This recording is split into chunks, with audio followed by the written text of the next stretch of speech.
She let a stranger off the street into her home out of pity and spent the whole night awake with fear. But when she quietly pushed open his bedroom door the next morning, what she saw stopped her cold, and not for the reason she expected.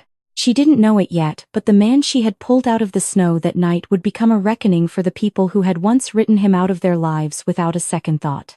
The snow wasn't supposed to stick. That was what the forecast had said, a dusting maybe an inch by morning, nothing the highway crews couldn't handle. But Northeast Ohio has its own opinions about January. And by the time Rita Sinclair turned off Route 422 onto the private road that wound back toward the gated community where she'd lived for 11 years, the snow was coming down in sheets and the road had gone white and unmarked in both directions. She slowed the Lexus to a crawl, the headlights cutting maybe 30 feet ahead before the dark swallowed everything. She heard it before she saw it, a sound somewhere between a grunt and the dull impact of something heavy against brick. Then again. She hit the brakes hard and the Lexus shimmied before the system caught and steadied it. In the wash of her headlights just ahead at the brick perimeter wall of the community, two men had a third man pinned against the stone. He was taller than both of them, but he was down on one knee in the snow, and one of the men had a fistful of his collar and was wrenching at his jacket trying to pull it off him. The man on the ground didn't call out. He didn't beg.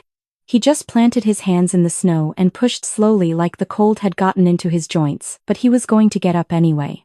That was the thing that stopped her from pressing the gas and getting clear of it. Not the violence itself. It was the silence of the man on the ground. The refusal in it. She laid on the horn, one long hard blast that cracked the air. Then she threw the door open and stepped out into the snow, heels and all, and she used the voice she reserved for contractors who tried to overbill her. She told them security was 2 minutes out. She told them she had already called the police. She told them she could read the first 3 digits of the closest license plate from where she was standing, which was a lie, but it was a convincing one. The two men looked at each other. One of them said something she didn't catch, and then they were walking away fast into the snowfall and gone. She approached the man still crouched against the wall. Up close he was in bad shape. A cut on his cheekbone had bled and the blood had dried in the cold. His jacket was thin, something found rather than bought, and beneath it she could see the collar of a sweater, so worn it had gone translucent at the shoulder. His hands, flat against the brick as he steadied himself upright, were raw from the cold. He had to be hypothermic. He looked to be in his early 50s, and when he raised his head and looked at her, his eyes were gray and completely clear, not the clouded, absent look she'd braced herself for. The look of someone still entirely present, just stripped of everything around him. "Can you walk?" she asked. "I'm fine," he said. His voice was quiet and even and did not match the state of him at all. Then he said, "You shouldn't have gotten out. You could have been hurt." There was no plea in it, no performance of gratitude. Just a plain observation from a man who by any measure was the one who needed something. The temperature was dropping. She could feel it in her face. She looked at his lips, which had gone bluish, and at the way he was holding his jaw deliberately still to keep his teeth from chattering. And she made a decision she would spend most of the night second-guessing. "Get in the car," she said. "You'll freeze out here before morning." She turned back toward the Lexus and waited. A long moment passed. She heard him move and then stop. She looked back. He was standing at the passenger door, not opening it. He was looking down at his hands, blackened at the knuckles, wet from the snow, the nails broken. "I'm sorry," he said, and there was no self-pity in it, just a flat acknowledgement of fact. "I'll ruin your seats." Something moved in her chest that she hadn't felt in a long time. She pulled the door open herself. "Get in," she said. "I think I'll survive the upholstery." He sat carefully, like he was trying to take up as little space as possible, and pulled the door shut with both hands. She got behind the wheel and pointed the car toward home. She almost hadn't stopped. She knew that. Most people wouldn't have, and she wouldn't have blamed them. Arthur used to say that indifference was its own kind of violence, that looking away was still a choice, just a quieter one. He had been gone 5 years, and she still heard him say it. The house was a 12-minute drive from where she'd found him, and they didn't speak for any of it. Rita kept her eyes on the road. The man sat with his hands folded on his knees and looked straight ahead, and the only sound between them was the heater running and the wipers working against the snow. When she pulled through the gate, the overnight guard recognized her Lexus and raised the arm without a word. The first real wave of what she'd done settled over her. She parked in the circular drive and led him inside. The front hall was warm and lit by the overhead fixture, and she watched him stop on the threshold the way people sometimes did when they first came in. The house was large, the ceilings high. The floors pale oak, but he wasn't looking at any of that. He was looking at where his boots would land. She didn't say anything about it. She just kept moving. The guest room was at the end of the ground floor hallway past the dining room and the small sitting room she never used anymore. It had its own bathroom and a window that looked out on the back garden. She turned on the lamp and showed him where the towels were, and told him there was soap in the cabinet under the sink. Then she went upstairs to the room that had been Arthur's dressing room, and stood in the doorway for a moment before she went in. She hadn't opened that door in more than a year. The cedar blocks on the shelf were still doing their job, and the smell of them hit her like a hand on the chest, not painful exactly, just abrupt. She pulled out a pair of sweatpants, a flannel shirt, a pair of socks still in the packaging. She brought them downstairs, set them on the dresser, and told him she'd see him in the morning. Upstairs she turned the key in her bedroom door lock. Then she slid the deadbolt. Then she lay down on top of the duvet in her clothes, her phone in her right hand with the security desk number already up on the screen. She did not turn the light off. The house, which she had spent 5 years finding too quiet, was suddenly full of sound. The baseboard heat ticked.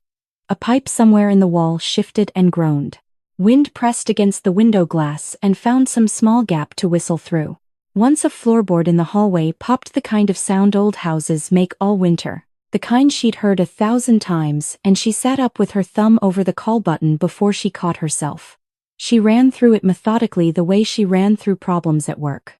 The jewelry box was on her dresser right here. The silver was in the dining room cabinet 1 floor down.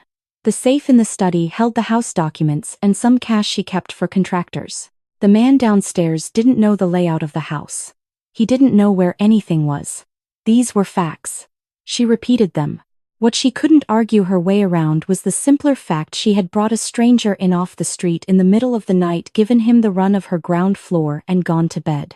She was 58 years old. She had built a business from a single showroom into 3 locations and negotiated contracts with people who tried to steal from her every single year. And she had walked out into a snowstorm and opened her car door for a man whose name she did not know. The word for that, she told herself, was not compassionate. The word for it was foolish. She lay there and listened to the house. Nothing came. No footsteps, no drawers sliding open, no sound of the front door. Just the wind and the heat and the ordinary dark. At some point after 4 in the morning, the tension went out of her body all at once, and she dropped into a shallow, uneasy sleep with the phone still in her hand. When the gray winter light came through the curtains a few hours later, her first thought before she was fully awake was that she needed to go downstairs and see what was left. She came downstairs just after 8, with her cardigan pulled tight and her phone still in her hand. The hallway was quiet. The dining room looked untouched. She could see the silver cabinet from the doorway and didn't let herself look too long, because if something was missing she wanted another 10 seconds before she knew it. The guest room door was slightly open. She pushed it the rest of the way. The bed was made. Not smoothed over the way a guest makes a bed to be polite, sheets tucked, corners folded with a flatness and precision that took practice and repetition to get right. The kind of precision that doesn't come from good manners. It comes from somewhere that required it of you over a long time until it became reflex. The room smelled like soap. The lamp was off. On the radiator along the side wall, his jacket and the clothes she'd given him the night before were laid out neatly to dry, the shirt and pants already stiff from being washed in cold water and wrung by hand. He was standing at the window with his back to her. He was shirtless. The morning light came through the blinds in pale strips and fell across him, and she went still in the doorway. The scars on his back were old. They had healed over long ago into smooth raised lines, but there were many of them, and the pattern wasn't random.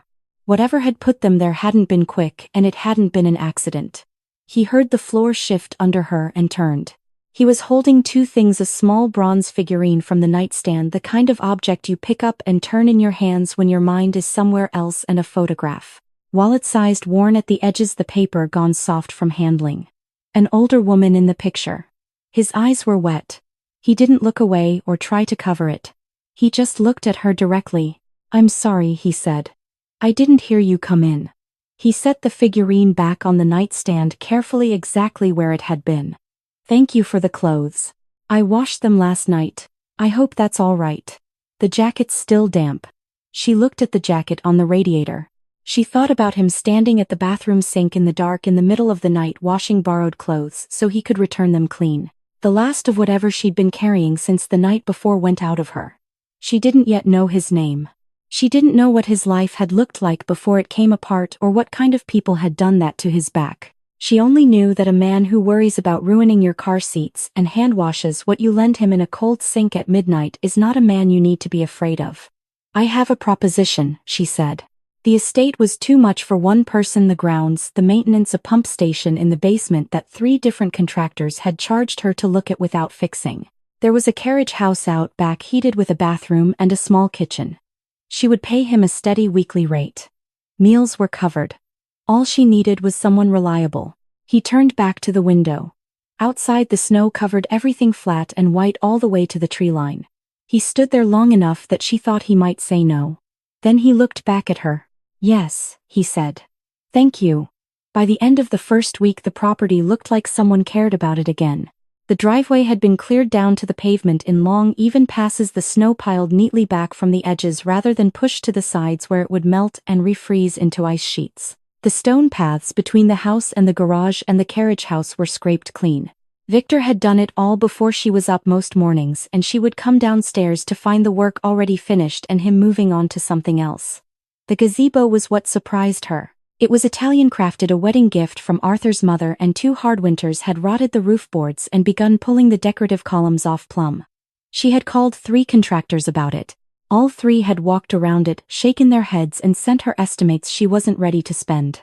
Victor didn't touch a tool for the first 2 hours he spent with it. He walked the perimeter, knocked on the wood in different places, crouched to look at the base of each column. Then he sat down on the cleared steps with a carpenter's pencil and a piece of cardboard from the recycling bin and began to draw.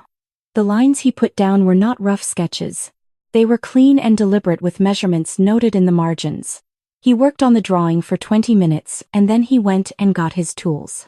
He also went down to the basement that week and spent 2 hours with the pump station that had been cycling on and off since August. When he came back up, he told her one of the check valves had been installed backward, probably since the last service call.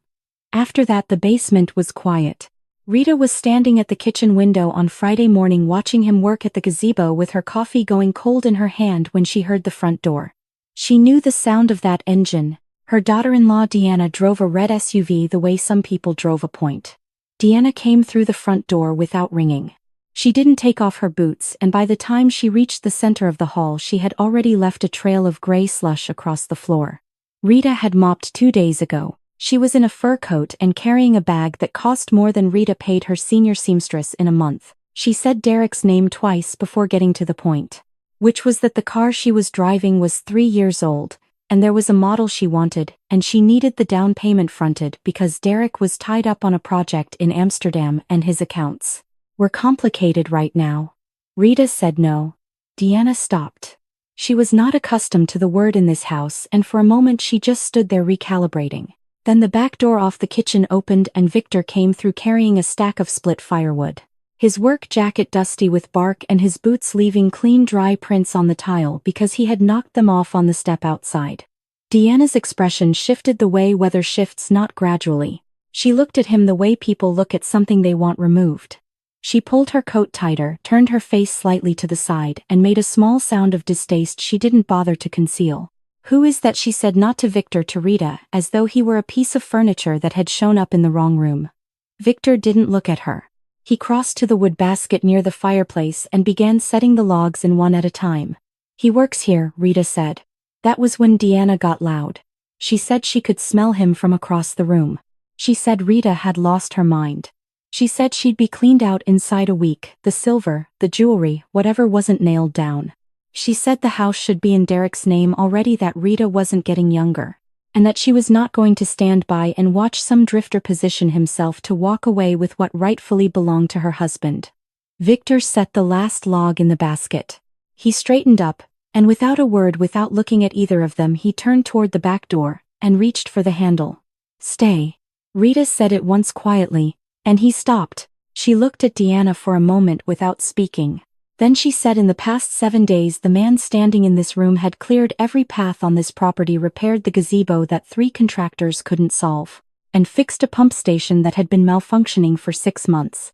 She asked Deanna to tell her the last useful thing she or Derek had done for this house. She waited. She said the house was not going into anyone's name while she was living in it. The ATM was broken indefinitely and Deanna was welcome to come back when she had something to contribute besides demands. Then she told her to get out. Deanna got out. She caught her heel on the threshold and grabbed the door frame, and the door closed behind her hard enough to rattle the overhead fixture. 30 seconds later the engine turned over and the red SUV was gone. Rita turned around. Victor was still standing where she'd told him to stay by the wood basket, his hands at his sides. He was looking at her with an expression she hadn't seen on him before, not gratitude exactly, and not surprise. Something quieter than either of those. The look of a person who had stopped expecting to be treated as though they mattered and had just been reminded that it was still possible. Deanna had called him a charity case. What Rita had actually found was the only person in that house who gave more than he took. She didn't say that. She just nodded toward the kitchen and asked if he wanted coffee. They drove into Cleveland on a Tuesday morning, several days after Deanna's visit, to pick up materials Victor had spec'd out for the gazebo repair: specific fasteners, a wood consolidant, 2 grades of exterior sealant that the local hardware store didn't carry. Rita drove.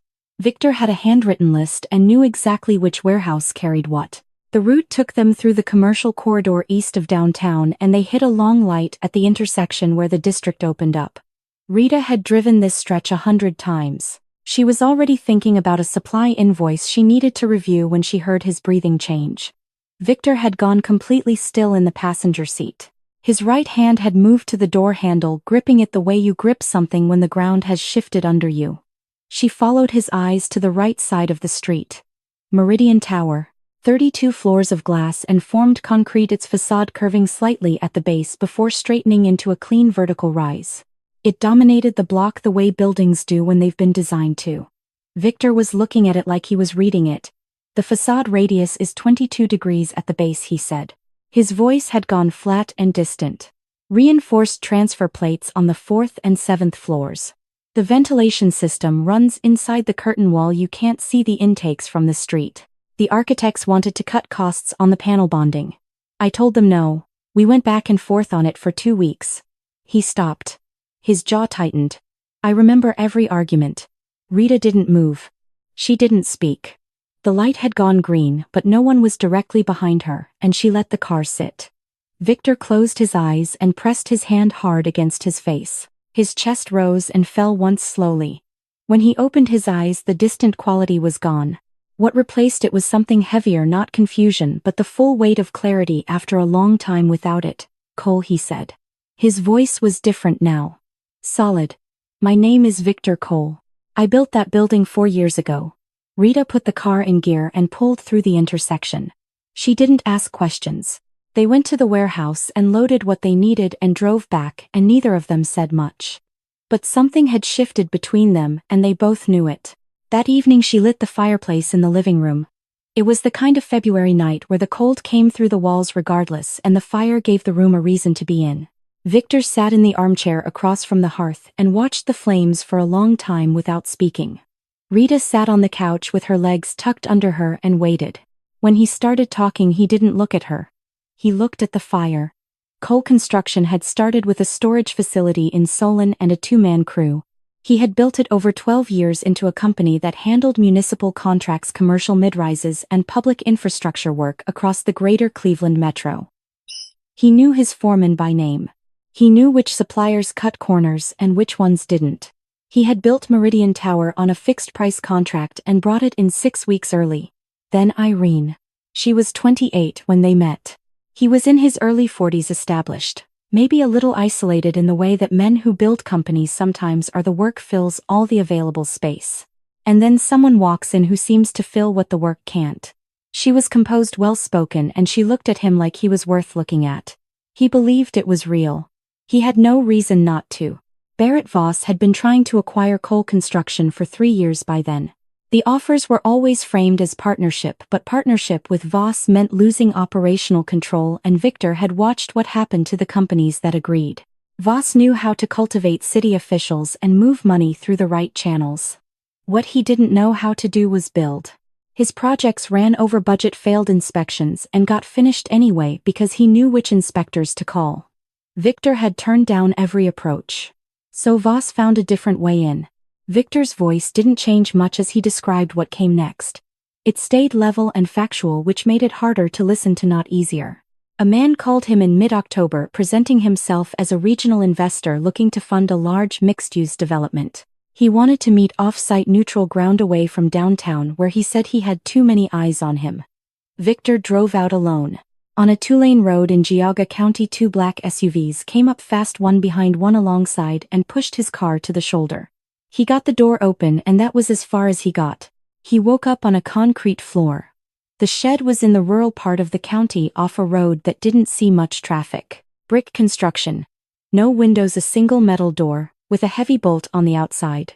A pipe ran along the base of one wall, and they had used it. He spent the first days trying to track time by the light that came under the door, but the door fit tight, and eventually he stopped being able to tell.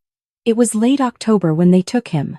In a brick shed in northeast Ohio with no insulation and no heat source that matters. The temperature dropped at night to the point where sleep wasn't possible, just a kind of endurance. They came every few days, two men, always the same two, with a thermos of broth and a stack of documents. General power of attorney. Asset transfer agreements. Signature pages for the sale of Cole Construction's major contracts. They put a pen on the floor next to the papers and told him, "Sign and we drive you home tonight.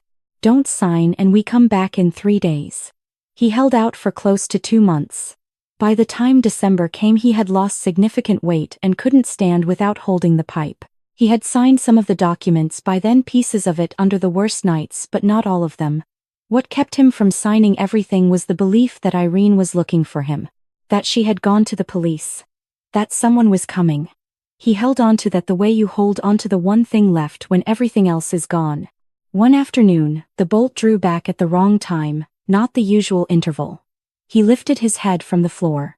The door opened and the light came in, and with it, before he could see anything, the smell. He knew that scent precisely. He had bought it at a shop in Midtown on a trip to New York for their 3rd anniversary. He had carried it home in his carry-on because he didn't want it in checked luggage. Irene stepped into the shed, carefully picking her way around the wet patches on the floor. She was wearing a light-colored coat, and her hair was done, and her boots were the expensive ones she kept for going out. She stood over him for a moment without speaking. Then she picked up a document stack, checked each page, and confirmed all the signatures were in order. She looked at him the way you look at something you've finished with. Not with hatred, with a kind of settled practical indifference that was worse than hatred. She said it was nothing personal. She said he was too careful and too slow, and Barrett understood how the world actually worked. She said she needed the money more than she needed his version of doing things right. Then she adjusted one of her gloves, turned around, and walked out. The bolt slid back into place. He had spent 2 months on that floor believing she was trying to find him. That was the part that finished him. Not the cold and not the hunger. The belief. The next day, Voss's men put him in a car, drove him out to a county road in Portage County, and left him on the shoulder with one final blow to the head to blur the timeline. He woke up in a county emergency shelter 40 miles from Cleveland with no wallet, no phone, and no memory of his own name. The fire had burned down to coals by the time he stopped talking. The room was quiet.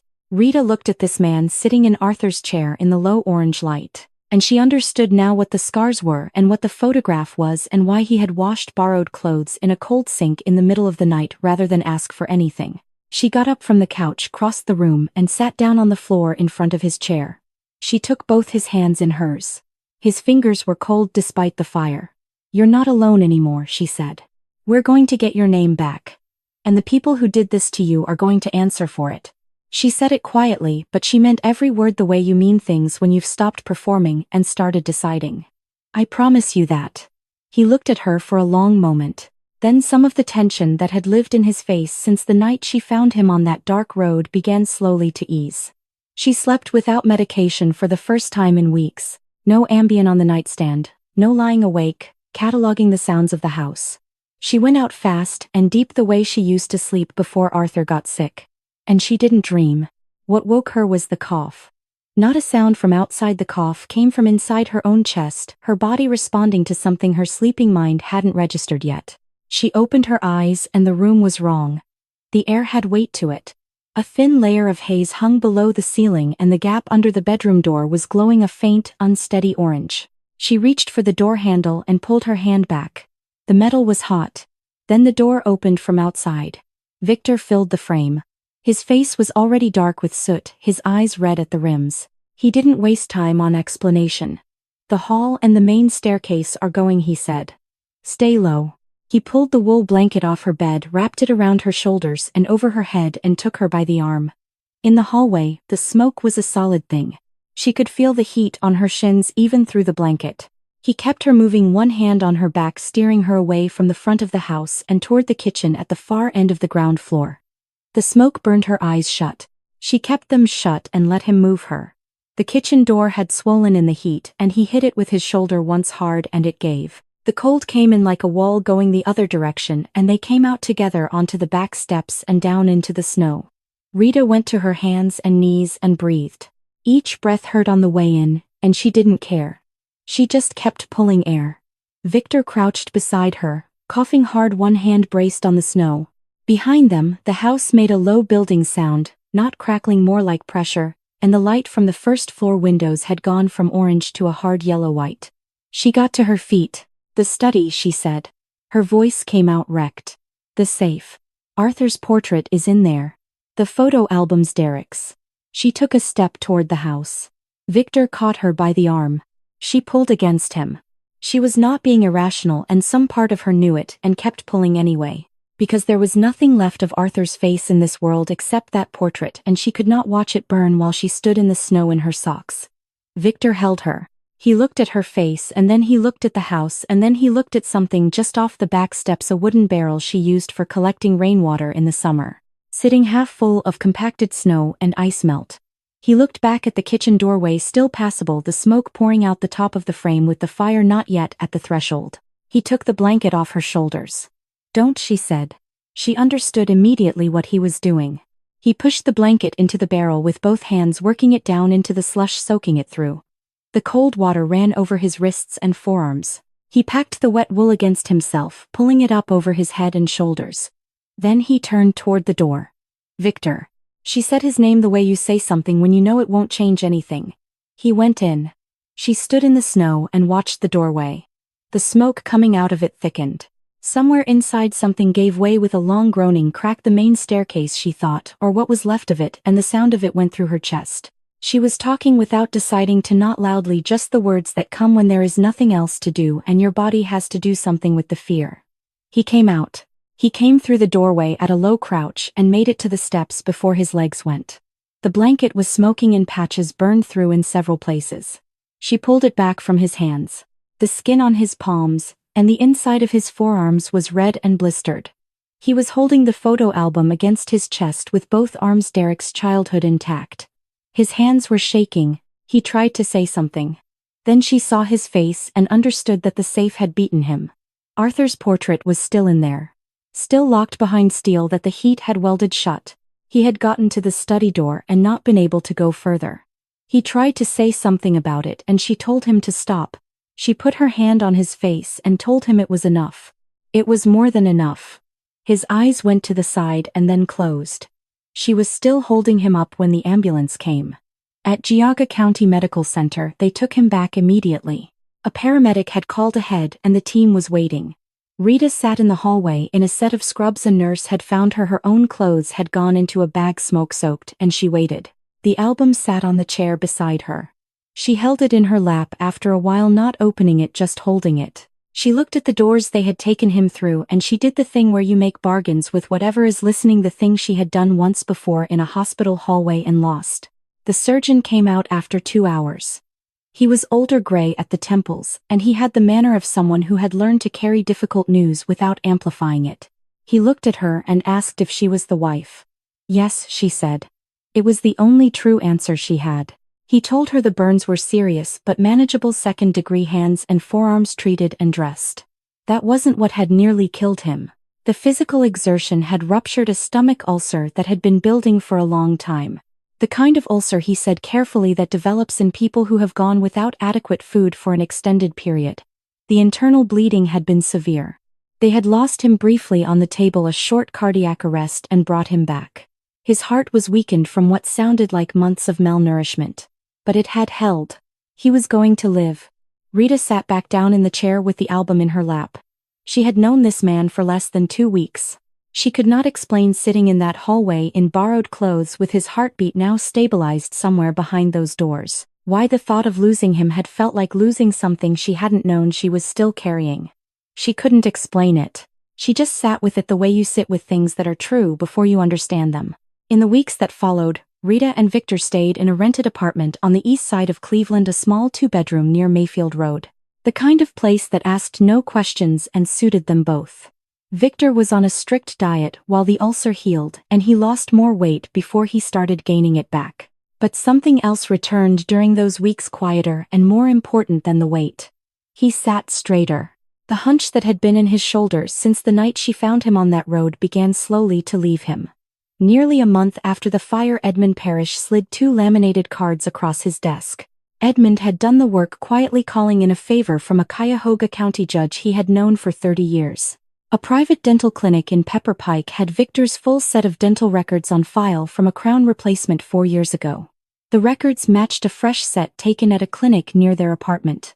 Edmund filed a civil petition for identity restoration supported by the dental comparison, a notarized affidavit from Rita, and a brief from Edmund himself outlining the circumstances. The petition hit 1 delay. The judge requested a second corroborating document before signing. And it took Edmund another 10 days to locate a notarized lease agreement from Victor's old office space that carried his signature. The order came through on the 3rd week. With the court order in hand, Victor went through the Social Security Administration first, then the Ohio Bureau of Motor Vehicles. The full process took the better part of a month. Victor picked up the driver's license and the replacement Social Security card and held them in both hands. He looked at his own name printed there, Victor Cole, and didn't say anything for a while. Edmund gave him the time. "I need to go to Euclid," Victor said finally.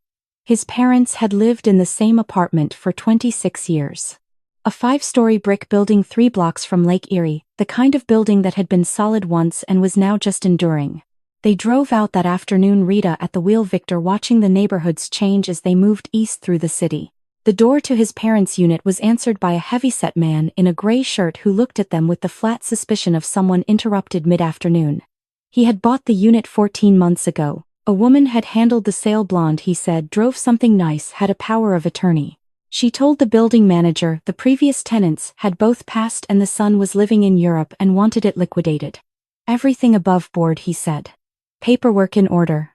Victor asked one question in a voice that had no heat in it but a great deal of weight, whether the woman had left a contact number. The man said no and stepped back half a pace and closed the door. Victor stood in the hallway.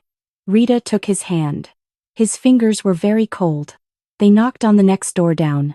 There was a long pause, then the sound of slow footsteps, then a chain being worked loose.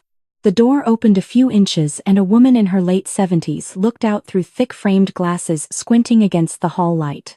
Paulette Greer had lived in that building for 41 years. She had watched Victor Cole come home from his first day of kindergarten with a torn jacket pocket. She looked at him now, this gaunt, scarred man standing in her hallway, and went completely still. Her mouth opened. The sound she made was not a word. Her hands came up and she touched his face with both palms, the way you confirm something you are afraid to believe. The chain swung loose on its own. She made tea with shaking hands, and they sat in her small kitchen that smelled of old paper and the particular warmth of an apartment where someone has lived alone for a long time. She talked and wiped her eyes and talked some more. Victor's father had not believed a word of it. Not when Irene came with her documents and her story about Europe, not when the building manager passed along the news. He had argued with her in the stairwell loud enough for 3 floors to hear, telling her his son did not abandon people, telling her Victor would be back and she could take her paperwork and go.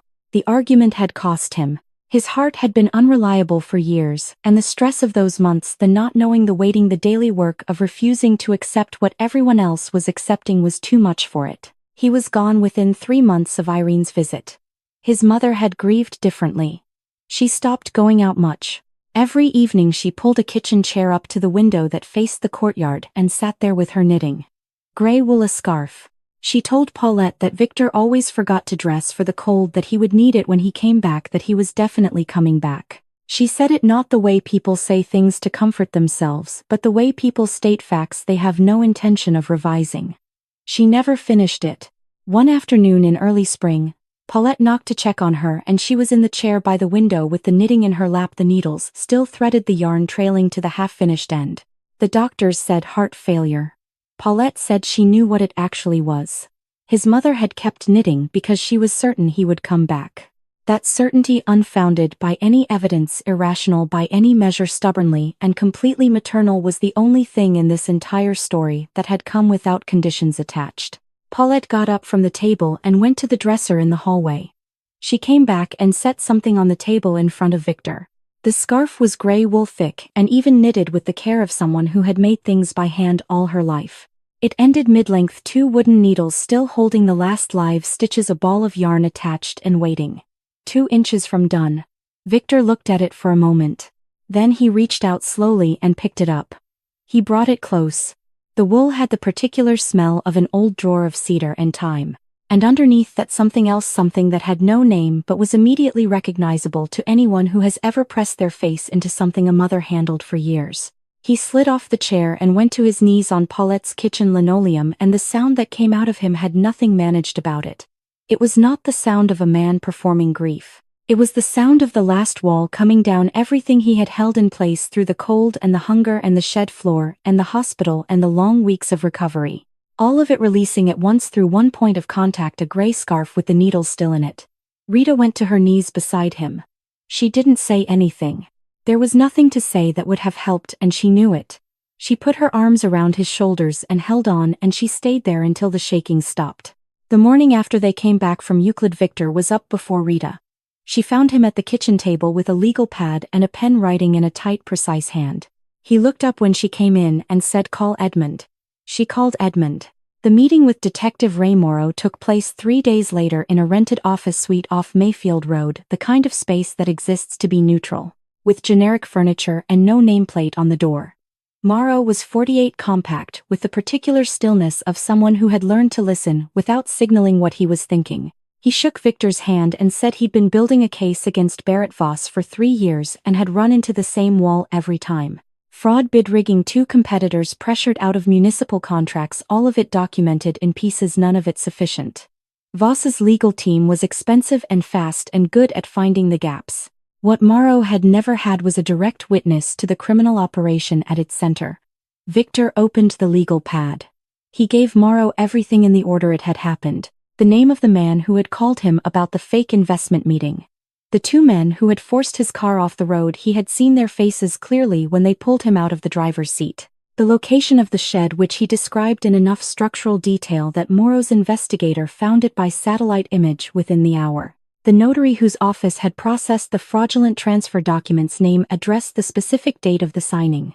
The financial routing Voss had used to move Cole Construction's assets out of the country, reconstructed from Victor's memory of his own accounts and his knowledge of how Voss's operation worked. Morrow's team moved on all of it at once. Surveillance footage from the notary's office showed a man in a long coat with the collar turned up signing Victor Cole's name across 7 documents. The coat covered most of him but not his left wrist, which carried the edge of a military tattoo that Victor did not have and had never had. Wire transfer records subpoenaed within 48 hours showed massive outflows from Cole Construction's primary accounts in the weeks following the fake signing. All of them authorized through terminals inside Meridian Development's downtown offices. The 2 men from the Geauga County shed were located and arrested on the same morning. The case moved into the prosecutor's office, and it took the better part of 2 weeks of negotiations before both men agreed to full testimony in exchange for reduced charges. They named Voss as the person who had given the orders, described the cash payments and the chain of instruction, and confirmed that Irene had visited the shed independently on a day Voss's men had not been present. The indictment came down on a Thursday. Morrow called Edmund, Edmund called Victor. And Victor listened to the summary without expression and said when Barrett Voss had rented the top-floor event space at Meridian Tower for a merger celebration, the formal consolidation of Cole Construction's absorbed assets into Meridian Development Group. The guest list ran to more than 100 people. Developers, city officials, contractors, the kind of crowd that assembles when someone powerful wants witnesses to their success. Irene was there. She had helped plan the event. Morrow's team went in at 9:15 when the room was at its fullest and the speeches had started. The doors opened hard. The sound of them cut through the room before anyone understood what was happening. The sight of Morrow's unit moving through the entrance, the way they spread and the way the room immediately reconfigured itself away from the center told every person present what this was before the word was spoken. Voss was standing near the windows with a drink in his hand. He had time to arrange his face into something resembling outrage before Morrow reached him, but his color had already gone wrong. He used the voice he used in meetings, the one that established he was the person in any room who made the decisions. He said this was a mistake. He said he was going to make calls. Morrow unfolded the warrant and read him his charges in a voice that carried to every corner of the room. Kidnapping. Extortion. Wire fraud. Racketeering. Two of Morrow's people moved to either side of Voss, and then Voss was on the floor with his hands behind him. And the sound that went through the room was not quite a gasp, just a collective compression of breath. The sound of 100 people recalculating where they stood. Across the room, Irene's champagne flute slipped from her fingers and hit the marble. She looked around at the faces nearest to her, people she had spoken to 10 minutes ago. People who had laughed at something she said, and they were all looking at the floor, or at their phones, or at the windows. Nobody looked back. The circle around her widened on its own as people found reasons to be somewhere else in the room. The crowd near the entrance shifted and opened, and Victor walked in. He had bought a dark suit the day before, nothing expensive, but it fit him correctly, and he had shaved, and he walked with the posture of a man who had built things and knew it. He looked nothing like the person Irene had stood over in that shed.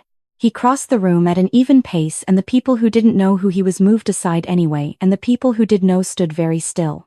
Irene saw him when he was still 20 feet away.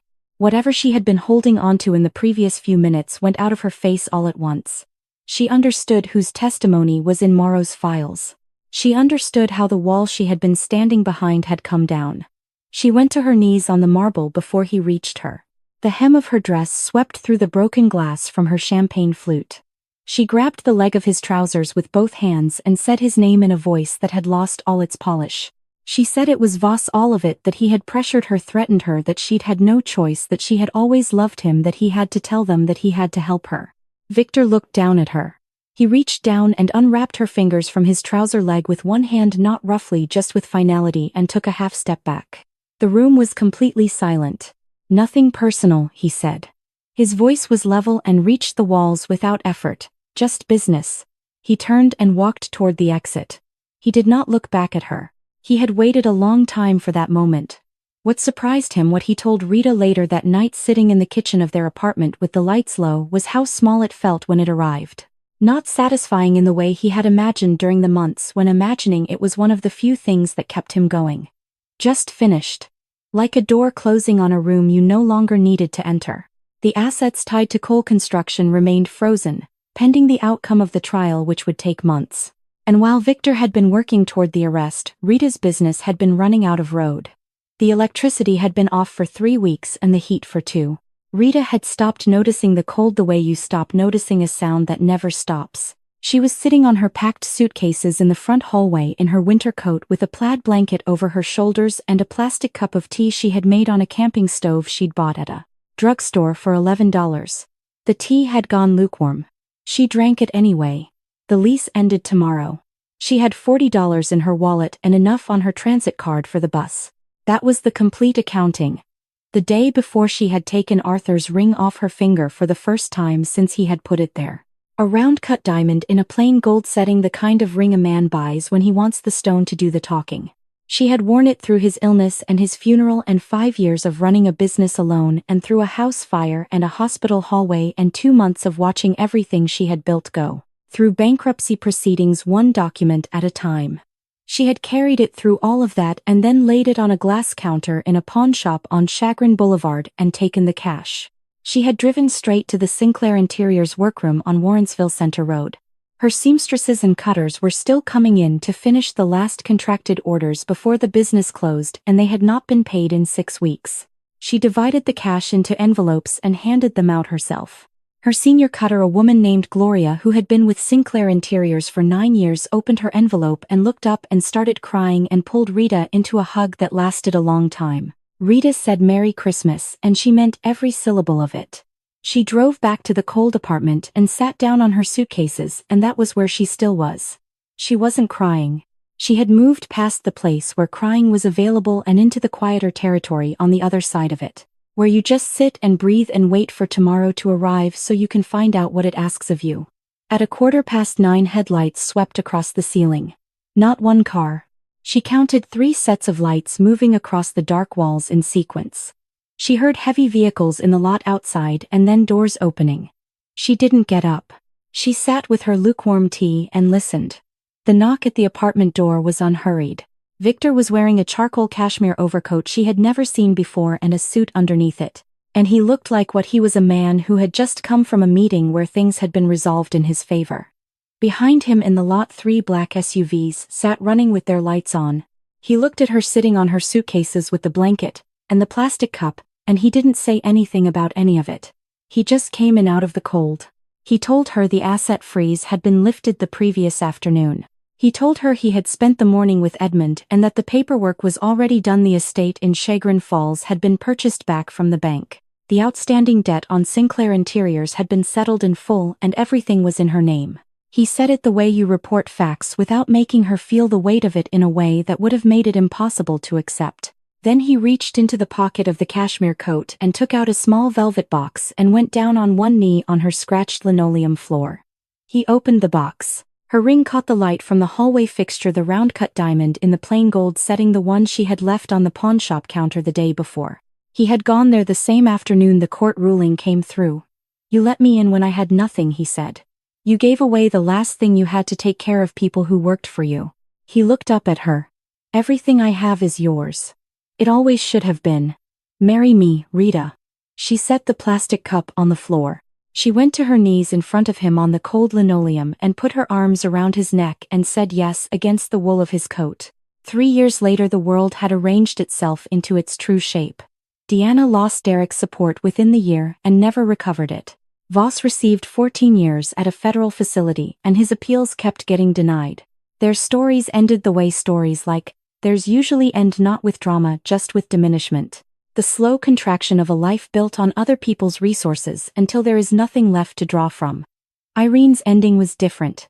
Not because it was worse, but because it happened in a specific place at a specific moment, and Rita and Victor were there to not see it. She had cooperated with the prosecution, served a reduced sentence, and come out the other side with nothing.